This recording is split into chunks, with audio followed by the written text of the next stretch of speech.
Saudara-saudara, kita akan meneruskan tafsiran Efesus pasal keempat. Dan mari kita bersama-sama membaca surat Paulus kepada orang Kristen di kota Efesus pasal keempat. Kita akan membaca bagian yang sangat negatif, yaitu melukiskan hidup orang di luar Kristus. Pasal keempat, ayat yang ke-17 sampai dengan ayat yang ke-19. Saya membaca satu kali, lalu saudara hadirin menyusul satu kali lagi. Sebab itu ku katakan dan ku tegaskan ini kepadamu di dalam Tuhan. Jangan hidup lagi sama seperti orang-orang yang tidak mengenal Allah, dengan pikiran yang sia-sia dan pengertiannya yang gelap, jauh dari hidup persekutuan dengan Allah, karena kebodohan yang ada di dalam mereka dan karena kedegilan hati mereka. Perasaan mereka telah tumpul sehingga mereka menyerahkan diri kepada hawa nafsu dan mengerjakan dengan serakah segala macam kecemaran. Semua membaca bersama-sama. Sebab itu ku katakan dan ku tegaskan ini kepadamu di dalam Tuhan.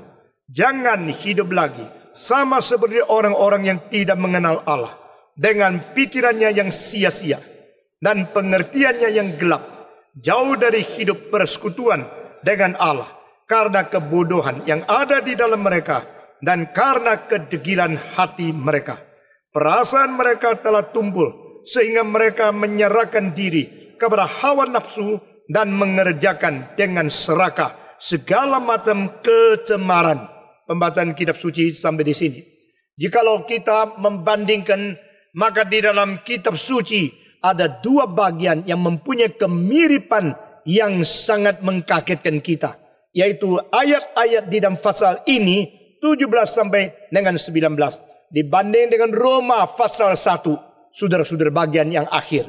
Di situ Paulus yang menulis Roma dan Paulus juga yang menulis akan Efesus pasal 4 ini memberikan sesuatu pengajaran yang melukiskan keadaan sesungguhnya manusia yang jauh dari Tuhan. Saudara-saudara sekalian, hidup di dalam dunia ini hanya berpuluh-puluh tahun saja. Waktu kita masih kecil, kita merasakan hari depan itu jauh sekali. Umur itu panjang sekali dan hari itu sulit sekali lewat. Seperti entah kapan baru kita bisa menjadi dewasa. Entah kapan baru kita menjadi orang besar. Entah kapan baru kita melunaskan hidup perjalanan yang begitu panjang, yang penuh dengan rongrongan, siksaan dan kesulitan, sekaligus penuh dengan tantangan di dalam dunia ini.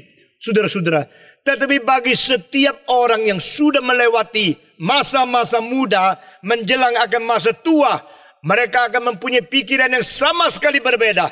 Dan kita merasa hari-hari lewat terlalu cepat. Umur terlalu pendek. Dan waktu begitu saja pergi dan tidak kembali. Sehingga kita merasa ini sesuatu perasaan paradoks. Perasaan konflik yang sangat berbeda pada waktu kita masih masa kanak-kanak. Atau pada waktu kita sudah menjadi masa tua. Saudara-saudara, hidup hanya satu kali. Dan setiap anak kecil dilahirkan dengan begitu lugu, begitu naif, begitu indah, begitu elok, begitu menarik, dan begitu cantik, begitu bagus adanya. Tetapi saudara-saudara, siapa mengetahui anak-anak kecil yang seperti malaikat itu akhirnya mungkin menjadi orang yang bersumbangsi besar ke dalam seluruh sejarah. Dari juga anak-anak yang begitu mungil mungkin menjadi seorang yang lebih jahat daripada binatang-binatang yang buas untuk merusak sesamanya yang lain. Saudara-saudara, ini keadaan yang menjadikan manusia bercabang dan berarah yang berbeda. Sebenarnya rahasianya itu apa? Dan apakah yang menjadi sesuatu jin atau sesuatu unsur pokok yang membedakan kemungkinan seperti itu? Saudara-saudara, orang dunia memikirkan itu adalah disebabkan oleh pendidikan yang berbeda. Nah, itu adalah jawaban daripada intelek manusia yang dicipta oleh Tuhan. Dan itu hanya merupakan sebagian kecil daripada jawaban totalnya. Saudara-saudara, manusia menjadi baik, manusia menjadi jahat, unsurnya adalah karena pendidikan sajakah? Tidak demikian. Begitu banyak orang dididik di dalam pendidikan yang tinggi, akhirnya mereka mempunyai moral yang rendah sekali. Begitu banyak orang mempunyai pengetahuan yang limpah, tetapi mereka mempunyai kemiskinan hati nurani yang sangat menakutkan. Saudara-saudara, inilah sebab kita tidak menaruh kepercayaan sepenuhnya hanya dengan sistem pendidikan saja. Saudara-saudara sekalian, Alkitab mengatakan segala hasil seumur hidupmu tergantung kepada hatimu. Itu sebab peliharalah hatimu dengan baik-baik, karena ini akan mempengaruhi hasil seumur hidupmu. Di sini Alkitab memberikan jawaban lebih daripada sekadar pendidikan dan pengetahuan. Saudara-saudara, sudah kita melihat abad ke-20 diakhiri dengan tidak lagi sepenuhnya percaya kepada modernitas atau modernisme yang dimulai daripada Aufklärung, yaitu penjaman pencerahan kira-kira 250 tahun yang lalu. Saudara-saudara, abad ke-20 manusia tidak seluruhnya mau percaya dan mempertaruhkan seluruh nasib manusia kepada intelektualitas, kepada logika, kepada pikiran-pikiran rasio yang hanya sebagian daripada pembentukan seluruh karakter manusia. Jikalau abad ke-20 akhir, manusia belum kembali kepada prinsip Alkitab, belum kembali kepada pemikiran, pengertian tentang peta teladan Allah yang begitu luas, begitu mendalam, dan begitu tuntas untuk mengerti siapakah dan apakah sebenarnya hidup manusia itu, maka pendidikan tidak ada hari depan. Dan abad ke-21 manusia akan jeremus ke dalam hal yang lebih menakutkan lagi dari abad ke-20. Salah seorang pendiri dari IFES, International Fellowship of Evangelical Students, di dalam dunia abad ke-20 ini, yang namanya adalah seorang yang namanya adalah Davis. Dia mengatakan di dalam satu khotbahnya, dia berkata bahwa pendidikan mungkin menjadikan manusia berpengetahuan yang dalam dan banyak. Tapi pendidikan juga mungkin menjadikan manusia setan yang lebih intelektual. Saudara-saudara, kalimat yang saya dengar 30 tahun yang lalu di dalam kebaktian yang saya hadir sendiri, itu terus menjadi sesuatu cahaya yang membawa saya mengerti apakah pendidikan itu sebenarnya sudah boleh merangkul seluruh aspek di dalam untuk membentuk karakter manusia. Saudara-saudara sekalian, Alkitab memberikan jawaban lebih daripada itu, bukan dari otak, bukan daripada logika, pengetahuan intelek, tapi dari hati seseorang. Saudara-saudara, manusia dicipta dengan memiliki hati nurani, dan di dalam hati nurani itu ada hal-hal, suara-suara yang harus kita tolak dan kita terima. Saudara-saudara sekalian, di dalam seminar pembinaan iman Kristen yang saya pimpin 2 tahun yang lalu tentang hati nurani, suara Roh Kudus dan suara setan, saya mengatakan hati nurani itu sendiri sudah tidak lagi murni. Hati sudah tidak lagi netral, karena hati nurani ikut dicemari paling sedikit untuk 4 hal yang besar.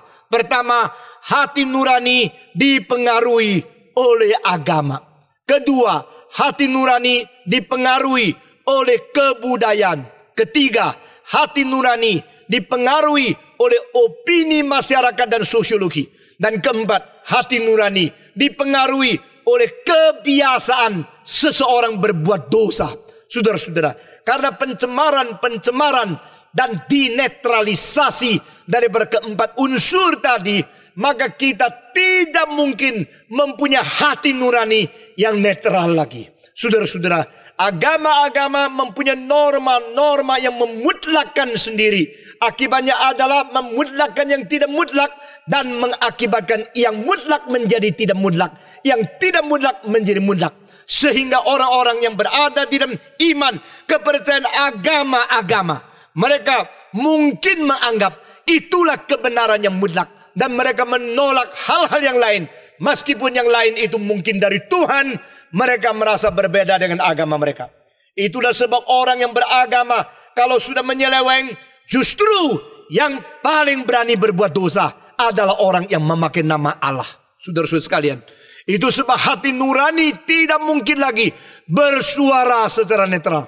Hati nurani tidak mungkin lagi mempunyai sesuatu pertimbangan atau semacam judgment, semacam ukuran yang standarnya berasal dari Tuhan lagi. Memang Alkitab mengatakan manusia permulaan dicipta dengan lurus dan dengan jujur, tetapi sudah menjadi liku-liku karena segala macam kerusakan yang sudah mencemarkan kita. Itulah sebab di Amsal Sulaiman dikatakan, peliharalah hatimu lebih daripada pelihara segala sesuatu. Saudara-saudara, jikalau kita rumahnya mau dijarah atau mau dibakar, kita cepat-cepat memakai cara apa saja untuk memelihara rumahmu. Padahal rumah hilang itu bukan hal yang paling besar. Kalau barang-barang kita yang bermutu mau diambil orang, kita cepat-cepat berusaha dengan segala upaya untuk memelihara barang-barang itu. Tetapi sebenarnya barang-barang itu bukan paling penting. Saudara-saudara, kemarin saya ketemu dengan satu orang, suaminya sudah meninggal dunia. Saya tanya kenapa? Dia bilang barang-barangnya dijarah dan dibakar. Sesudah itu cuma sisa sedikit. Suaminya mikir, saban hari mikir. Akhirnya menjadi seperti orang gila dan tidak bisa tahan lagi. Dan dia mati di dalam kesedihan. Saudara-saudara, Alkitab mengatakan kepada kita, peliharalah sesuatu. Lebih dari barangmu, lebih dari harta bendamu, lebih dari karirmu, lebih daripada namamu, reputasimu, lebih daripada rumahmu, lebih daripada segala milikmu. Itulah pelihara hatimu. Jikalau hati itu dipelihara di dalam kebenaran, dipelihara di dalam pimpinan Tuhan, maka meskipun segala sesuatu hilang, kita masih mempunyai hati yang murni. Dan itulah fondasi daripada kepemilikan kita, fondasi daripada harta rohani kita yang tidak mungkin diambil oleh orang lain. Saudara-saudara, pada waktu Mei 13-14, beberapa rumah dibakar anggota kita dan ada yang pindah ke hotel. Dan saya pergi mengunjungi beberapa anggota yang mengalami musibah seperti itu. Dan pada waktu saya ketemu dengan seorang yang kemarin masih saya melihat di dalam satu buku yang dicetak di Hong Kong. Rumah dia yang dibakar itu di dalam, fotonya itu ada di situ. Waktu saya berjumpa dengan dia, saya sangat kagum karena dia tetap mempunyai ketenangan luar biasa. Dengan sesuatu kestabilan rohani, berdoa bersama dengan saya. Dan dia menyerahkan seluruhnya kepada Tuhan. Nah, itulah pada saat-saat seperti ini kita membuktikan iman kita bekerja. Pada saat-saat seperti ini hati kita tetap tenang. Saudara-saudara, karena kita tidak menggantungkan seluruh hidup kita kepada materi. Karena materi itu hanya sesuatu di luar kita. Waktu kita pernah memiliki, kita bersuka cita. Kalau kita boleh memakainya dengan baik-baik, kita bersyukur kepada Tuhan. Kalau pada saat harus kehilangan, biar kita mengetahui, biar kehendak Tuhan yang jadi. Saudara-saudara sekalian, di sini Paulus mengatakan hati berkali-kali. Dan di sini 7 lapisan yang ditulis oleh Paulus mengenai seseorang yang tidak dari Tuhan. Dan bagaimana dia mempunyai kehidupan yang akhirnya diutarakan melalui segala kejahatan, segala keserakahan, dan segala hal yang berlawanan dengan kehendak Tuhan. Saudara-saudara sekalian, Paulus berkata di dalam pasal 4 ayat 17, sebab itu ku katakan dan ku tegaskan hal ini kepadamu di dalam Tuhan. Jangan hidup lagi sama seperti orang-orang yang tidak mengenal Tuhan Allah, dengan pikiran yang sia-sia, atau di dalam terjemahan lain, dengan hatinya yang sudah kosong belaka. Saudara-saudara, di dalam isi hatinya kosong. Di luar kelihatan dia mempunyai banyak hal di luar. Tetapi segala harta di luar tidak bisa mengisi hatinya yang sia-sia dan kosong belaka. Saudara-saudara, jangan engkau hidup seperti mereka. Saudara-saudara, di dalam ilmu pendidikan kita mau mengerti setelah pesta logi dan sesudahnya abad ke-19 dan abad ke-20, mereka mengatakan a man is what he thinks. Saudara-saudara, manusia dipersamakan dengan apa yang mereka pikirkan. Berarti apa yang kau tetapkan dan apa yang kau lakukan akhirnya menjadi kebiasaan hidupmu. Selalu akarnya daripada pikiranmu.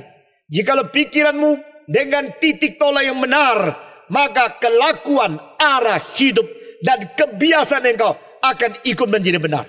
Tetapi kalau pikiranmu dicemarkan dan mempunyai ketidakberesan di dalam, maka engkau akan hidup di dalam ketidakberesan juga. Karena pikiran yang tidak kelihatan yang menentukan kelakuan yang kelihatan. Yang kelihatan ditentukan oleh yang tidak kelihatan. Sehingga kalau engkau melihat sesuatu yang abnormal, engkau jangan kaget. Karena sebelum terwujud di dalam ketidaknormalan yang kelihatan itu, sudah mempunyai bibit ketidaknormalan di dalam yang tidak kelihatan. Itulah sebab pikiran, hati ini berada di dalam. Kelakuan, kebiasaan berada di luar. Yang di luar dipengaruhi oleh yang di dalam. Bukan yang di dalam yang dipengaruhi oleh yang di luar. Setiap kelakuan mempunyai motivasi.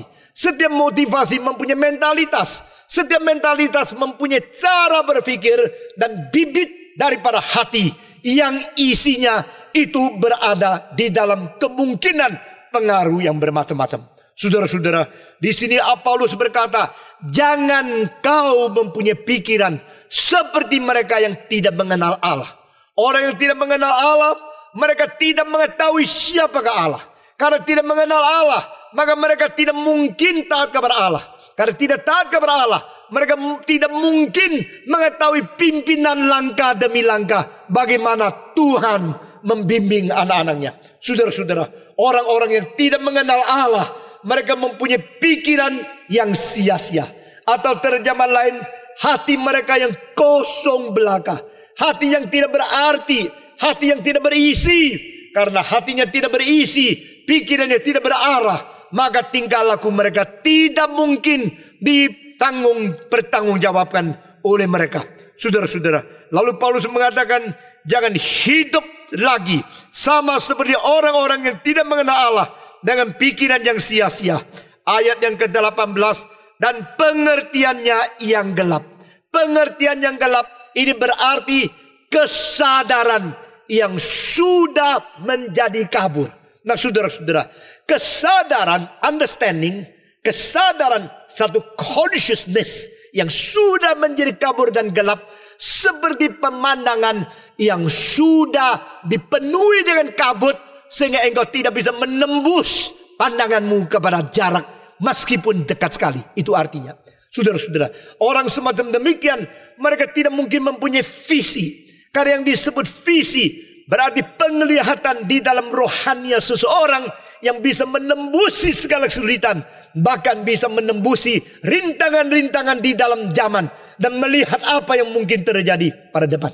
Saudara-saudara, yang disebut visi itu bukan terjadi di dalam mata kelihatan ini, tetapi yang terjadi di dalam mata dalam yang tidak dilihat oleh orang lain, tapi dia melihat segala sesuatu. Itulah sebab Paulus berkata di dalam 1 Korintus pasal 2, orang rohani menyadari segala sesuatu.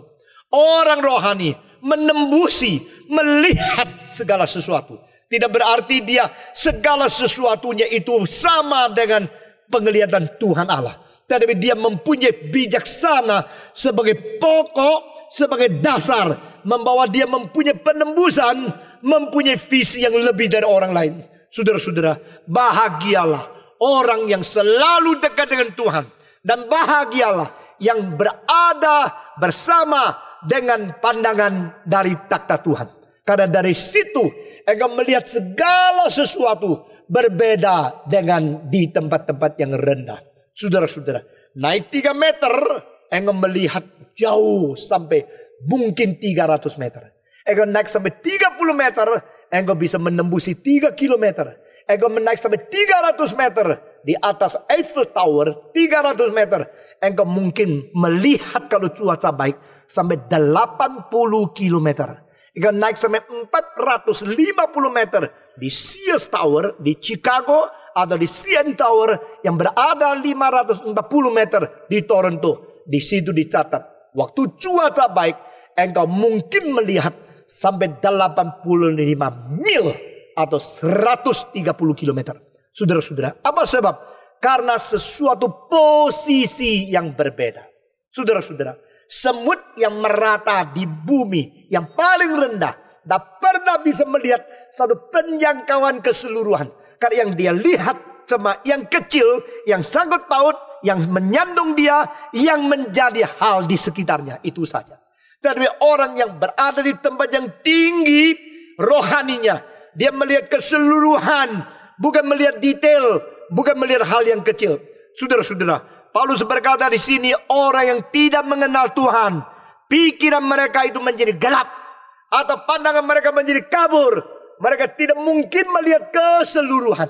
Saudara-saudara, alangkah bahagianya jika manusia yang demikian kecil bisa melihat rencana Allah seluruhnya. Alangkah bahagia manusia yang begitu pendek usianya bisa melihat akan rencana sepanjang sejarah. Alangkah bahagia kita yang terkurung di dalam kurun waktu beberapa puluh tahun, kita bisa menyadari peristiwa-peristiwa yang mungkin terjadi pada abad-abad yang akan datang. Dan itulah yang disebut sebagai satu ministry kenabian, the prophetic ministry. Gereja adalah mewakili Tuhan menjadi mempelai perempuan daripada Kristus yang menjadi mempelai lelaki. Gereja adalah tubuh Kristus, di mana Kristus adalah kepala yang dilihat oleh Kristus menjadi pengertian dari gereja. Nah, saudara-saudara, iman dan pengertian dikisarkan oleh Augustinus sebagai apa yang dilihat oleh iman ingin dimengerti oleh rasio. Dan iman dan rasio dimengerti sebagai kedua hal ini. Satu adalah visi, satu adalah pengertian tentang visi. Maka mataku telah melihat ke tempat yang jauh, Augustinus berkata. Dan otakku menanya kepada mataku, apa yang kau lihat? Beritahu kepada saya supaya aku boleh memahami, boleh mengertinya. Nah, perpaduan sinkronisasi kedua hal ini menjadi satu hal yang indah sekali. I know whom I believe. I understand what I believe. Kedua hal ini, iman dan pengetahuan kalau menjadi satu, maka kita mengetahui kita berada di mana. Dan kita stabil, kita tidak terlalu kaget dengan segala sesuatu yang mungkin terjadi mendadak di dalam hidup kita. Dan kita mempunyai penglihatan profetis, kita mempunyai pengertian, kesadaran yang berasal dari Tuhan. Maka kita mempunyai keyakinan kita tidak mungkin dibuang oleh Tuhan. Dan kita mempunyai ketaatan mengikuti pimpinan Dia setia sampai mati. Puji Tuhan. Inilah orang Kristen. Orang Kristen beriman. Dan orang Kristen dalam imannya mengetahui apa yang diwahyukan oleh Tuhan. Orang Kristen melihat apa yang dilihat oleh Tuhan. Orang Kristen memikiri apa yang dipikir oleh Tuhan. Orang Kristen menyadari apa yang disadarkan oleh Tuhan kepada kita. Orang Kristen mempunyai pegangan apa yang dijamin di dalam perjanjian Tuhan. Saudara-saudara sekalian, jangan seperti orang kafir. Orang kafir mereka tidak mengenal Tuhan. Orang kafir hatinya kosong. Orang kafir matanya gelap. Orang yang tidak mengenal Tuhan, mereka seperti di tengah-tengah kabut yang tebal. Matanya begitu tajam pun tidak mungkin melihat hal-hal yang sangat dekat. Saudara-saudara, kita bukan seperti orang itu. Biar kita minta Tuhan senantiasa membersihkan mata kita. Senantiasa menyegarkan pandangan kita. Senantiasa memfreshkan, memperbarui akan kesadaran kita. The consciousness in spirit. The awakening in spirit. And the fresh vision in our spirit. Karena kita hidup bukan bergantung karena mata jasmani yang kelihatan. Kita justru melihat yang tidak kelihatan. Dan kita berada di dalam iman. Bukan di dalam pandangan dunia ini. Saudara-saudara, bukan saja demikian. Paulus berkata, mereka mempunyai pengertian yang gelap. Jauh dari hidup persekutuan dengan Allah. Jauh dari hidup persekutuan dengan Allah. Terjemahan lain mengatakan sudah tercerai dari hidup Tuhan Allah sendiri. Saudara-saudara, sudah diseparasikan, sudah tercerai, sudah terpisah dari bersumber hidup. Saudara-saudara, kalau sudah terpisah dari hidup Tuhan, maka mereka tidak mungkin mempunyai kontrol dari atas, dan tidak mungkin mempunyai pengawasan dan mempunyai kuasa pengendalian dari takhta Tuhan. Di situ hidup mereka menjadi kacau balau. Saudara-saudara sekalian, mari kita mengambil contoh, semua lampu yang dicabut dari stop kontak akan menjadi apa? Saudara-saudara, lampunya tetap baik, tetap baik. Lampunya tetap berfungsi, berfungsi. Ada yang rusak, tidak yang rusak. Itulah keadaan hidup dunia ini. Hidup seseorang yang dicipta oleh Tuhan menurut peta dan teladan Tuhan. Mempunyai otak yang berfungsi, mempunyai organ-organ yang berfungsi, mempunyai segala bagian yang menyatakan seluruh peta teladan Allah dari segala aspek yang masih normal, masih baik. Tetapi satu hal, sudah terlepas daripada pengkontrolan Tuhan. Itulah masyarakat sekarang. Pada waktu pengkontrolan Tuhan, pada waktu hubungan dengan sumber hidup itu sudah dilepaskan, maka lampu tetap utuh, tetap berfungsi, tetap baik. Tetapi berfungsinya itu hanya di dalam status atau berada di dalam teori, tapi tidak berfungsi di dalam realita. Karena apa? Waktu lampu dicabut, dia tetap baik, belum rusak, tapi dia sudah tidak ada sumber listrik untuk supply power kepada dia. Saudara-saudara, masyarakat yang tidak mengenal Tuhan demikian. Orang yang katanya beragama tapi tidak mempunyai hubungan dengan Tuhan demikian. Saudara-saudara, ini adalah sebab apa yang dimengerti secara harafiah dan apa yang disadari secara rohania itu adalah dua hal yang berbeda. Saudara-saudara sekalian, jadi kita perlu mengetahui bahwa hubungan dengan Tuhan itu bukan teori. Itu harus menjadi satu faktual, satu realita di mana hidup seseorang berada dan berhubung dengan Sang Penciptanya. Alkitab di sini katakan mereka matanya sudah gelap dan mereka sudah putus hubungan dengan hidup Tuhan Allah itu sendiri. Yang di dalam bahasa Indonesia diterjemahkan bahwa mereka sudah jauh dari hidup persekutuan dengan Tuhan. Mereka terlepas, mereka tidak hubungan dengan Tuhan Allah, dan mereka tidak ada persekutuan di dalam hidup Tuhan. Nah, saudara-saudara sekalian, istilah hidup di sini penting sekali karena inilah yang menjadi satu hal ciri khas perbedaan Kristen dengan agama yang lain. Ini menjadi satu ciri khas perjuangan dan apa yang dinyatakan di wahyu Tuhan di dalam iman Kristen kalau dibanding dengan agama, dengan ilmu, dengan ilmiah, dengan moral, etika, dan filsafat. Saudara-saudara, di dalam filsafat yang dibicarakan adalah kebodohan dan kebijakan. Di dalam etika dibicarakan tentang kejahatan dan kebajikan. Di dalam ilmiah dikatakan adalah kesalahan dan keakuratan kebenaran. Dan di dalam agama-agama adalah melakukan hal yang bermoral, yang baik untuk diperkenan atau untuk hidup dosa yang akhirnya dibuang oleh Tuhan. Tetapi di dalam Yesus Kristus bukan bicara tentang baik jahat saja. Bukan baik bicara tentang benar tidak benar saja. Bukan bicara tentang hal-hal dari dunia ini saja. Tapi bicara tentang hidup dan mati. Percaya kepada Yesus Kristus. Jangan binasa, melainkan beroleh hidup yang kekal. Jadi dari permulaan di dalam Taman Eden ada dua pohon lambang. Yang pertama, saya tidak berarti pohon itu tidak ada. Saya mengatakan itu pohon ada. Dan Taman Eden ada. Dan itu melambangkan kedua arus yang besar di dalam sejarah manusia. Pertama, pohon baik dan jahat. Itu melambangkan agama sepanjang sejarah. Kedua, pohon hidup melambangkan Kristus yang mati di atas kayu salib. Saudara-saudara sekalian, di dalam baik dan jahat, manusia akhirnya gagal. Sehingga melalui pelanggaran terhadap Tuhan, mereka mencicipi akan buah pohon baik dan jahat. Akhirnya mereka diusir keluar. Berarti agama tidak bisa melalui kebajikan menjadi satu jasa manusia membawa kita kembali kepada hidup Tuhan. Tetapi akhirnya Kristus yang dipaku di atas kayu salib itu menjadi pohon hidup yang dilambangkan di dalam Taman Firdaus. Puji Tuhan.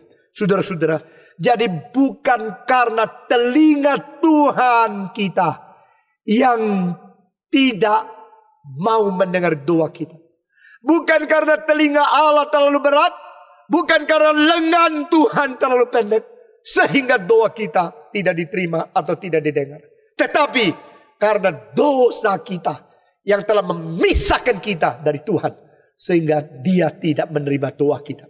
Ini tercantum di dalam buku Yesaya. Saudara-saudara, itulah jawaban sesungguhnya. Jikalau Indonesia mau mendapatkan berkat lebih besar dari Tuhan, kita harus bertobat. Yang salah harus berani minta maaf. Inilah satu hal yang kita lihat dengan jelas. Yang salah mengeraskan kepala, tidak meminta maaf, sehingga makin lama makin ketidakpuasan yang melanda seluruh bangsa. Saudara-saudara sekalian, di dalam filsafat Konghucu mengatakan, Sang Zhen Puling Er Xing, Qi Sang Buzhen Sui Ling Bu Xing.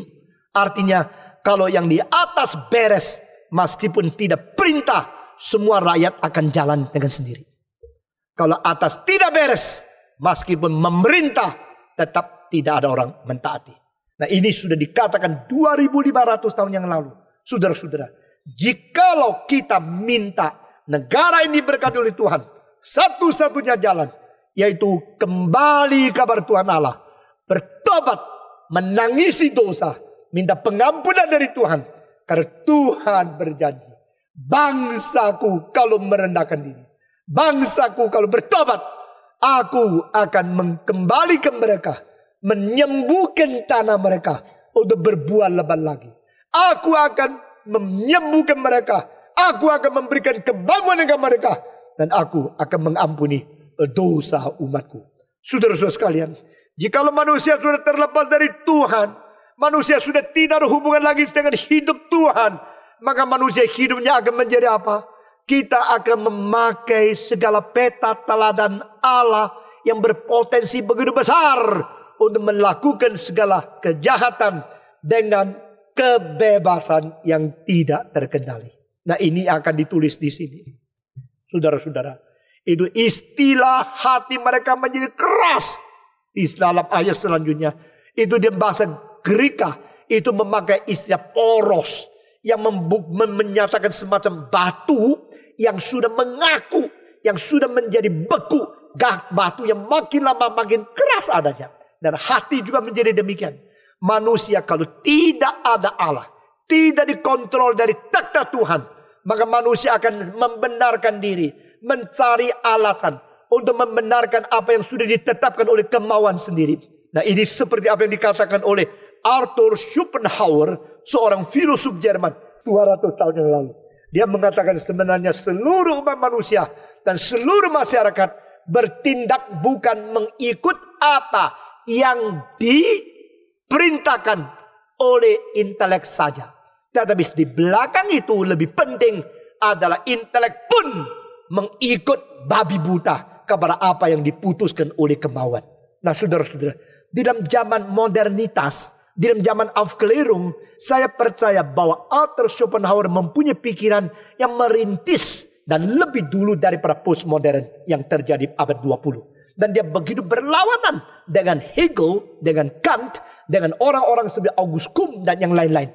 Karena dia sudah melihat ada unsur-unsur lain yang melebihi daripada intelektualitas yang menjadi pengemudi kelakuan manusia. Dia mengatakan sebenarnya yang kita lakukan itu berdasarkan kita pikir benar, lalu kita lakukan yang benarkah? Tidak. Justru yang pikir kita benar, kita tidak sering melakukan. Tapi kalau kita sudah kadung senang sesuatu yang tidak benar, lalu kita membenarkannya dengan memperalat rasio. Maka dia mengatakan rasio selalu diperbudak oleh kemauan. Karena kemauan jalan dulu, baru rasio cari alasan. Nah, ini ada sesuatu yang dikatakan oleh Schopenhauer yang sebenarnya di dalam hal ini ada miripnya dengan ajaran Tuhan di dalam kitab suci. Meskipun Schopenhauer seorang yang melawan Kristen, tetapi ada wahyu umum dan kebenaran yang dimengerti sebagian. Nah, saudara-saudara, coba tanya, waktu engkau menikah, waktu engkau cari pacar, engkau analisa dulu pengetahuannya, imannya, semua sudah gini, oh angkanya berapa. baru engkau pilih atau engkau kadung senang terus cari alasan begitu. Coba pikirkan. Waktu engkau melakukan sesuatu, engkau cari alasan, mempunyai alasan cukup baru bertindak. Atau engkau mempunyai kemauan bertindak dulu, baru cari alasan. Ini membuktikan orang berdosa selalu mengikuti kemauan, lalu otak rasio hanya diperalat untuk menunjang apa yang sudah diputuskan itu dulu. Maka di sini Alkitab memakai istilah ini, hati mereka mengaku. Hati mereka itu sudah menjadi kaku dan sudah menjadi membatu karena sudah lepas daripada, cerai daripada hidup Tuhan. Maka mereka dalam keadaan makin lama makin kaku, makin lama makin kaku. Nah, akhirnya menjadi sulit berubah. Mari kita membaca bersama-sama ayat 18 dan ayat ke-19.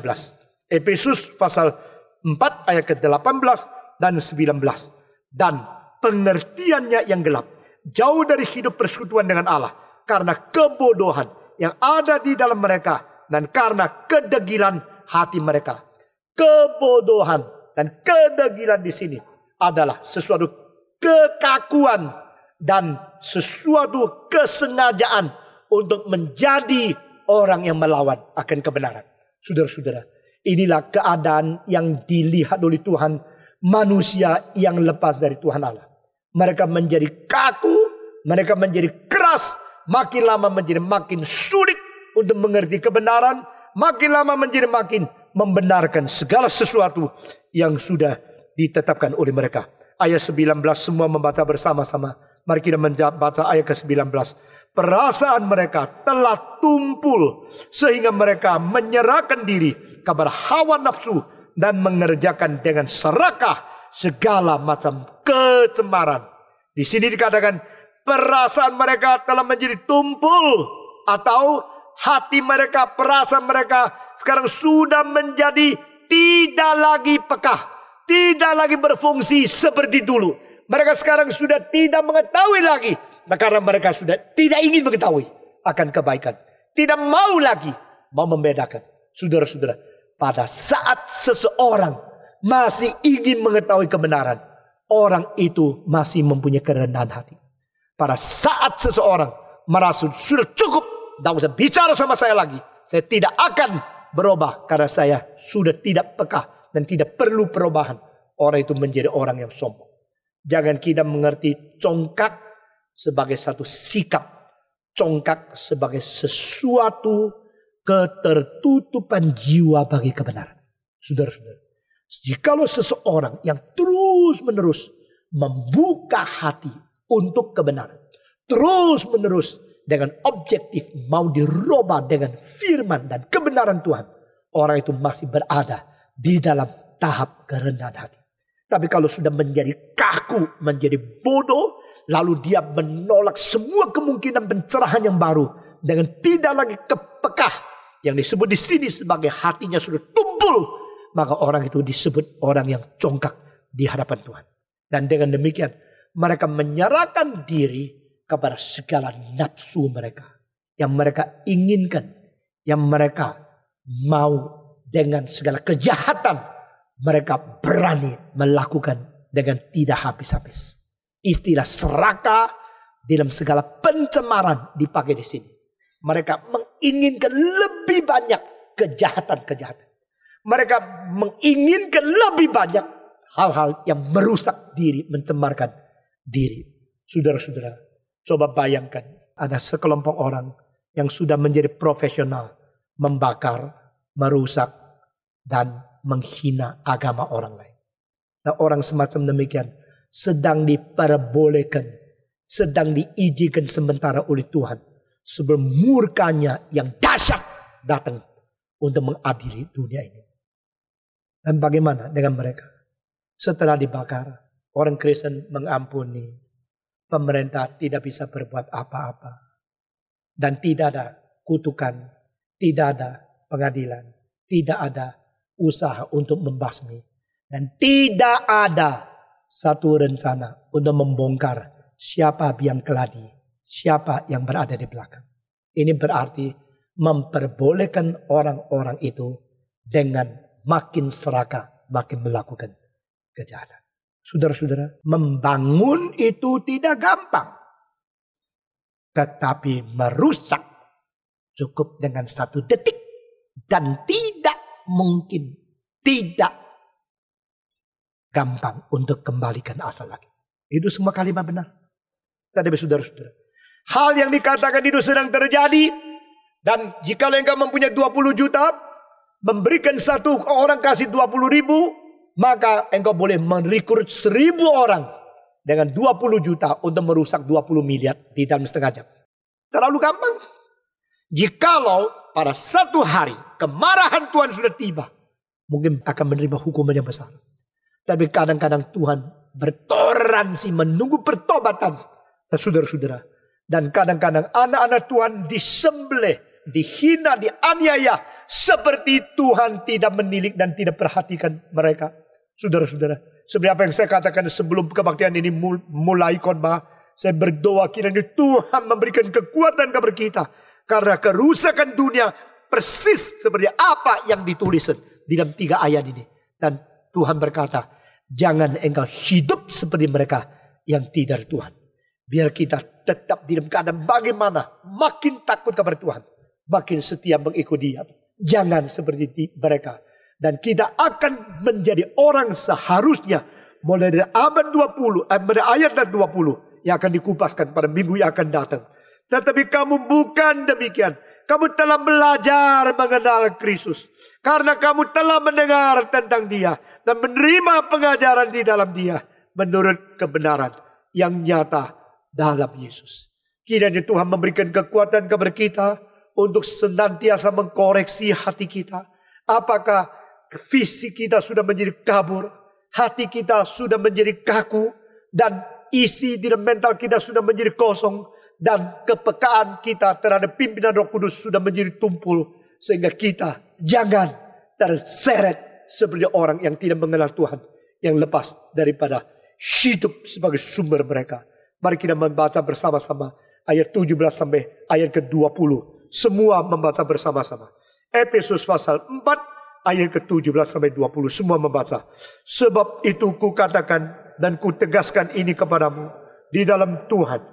Jangan hidup lagi sama seperti orang-orang yang tidak mengenal Allah, dengan pikirannya yang sia-sia dan pengertiannya yang gelap, jauh dari hidup perkuran dengan Allah, karena kebodohan yang ada di dalam mereka dan karena kedegilan hati mereka. Perasaan mereka telah tumpul sehingga mereka menyerahkan diri kepada hawa nafsu dan mengerjakan dengan serakah segala macam pencemaran. Ayat 20 semua. Kamu bukan demikian. Kamu telah belajar mengenal Kristus. Karena kamu telah mendengar tentang Dia dan menerima pengajaran di dalam Dia menurut kebenaran yang nyata dalam Yesus. Kita membaca lagi 20-21. Kamu diganti dengan istilah aku semua. Dengan pelan. 1, 2, 3. Tetapi aku bukan demikian. Aku telah belajar mengenal Kristus. Karena aku telah mendengar tentang Dia dan menerima pengajaran di dalam Dia menurut kebenaran yang nyata dalam Yesus. Mari kita berdiri, kita berdoa. Kita akan berdoa bagi diri kita masing-masing.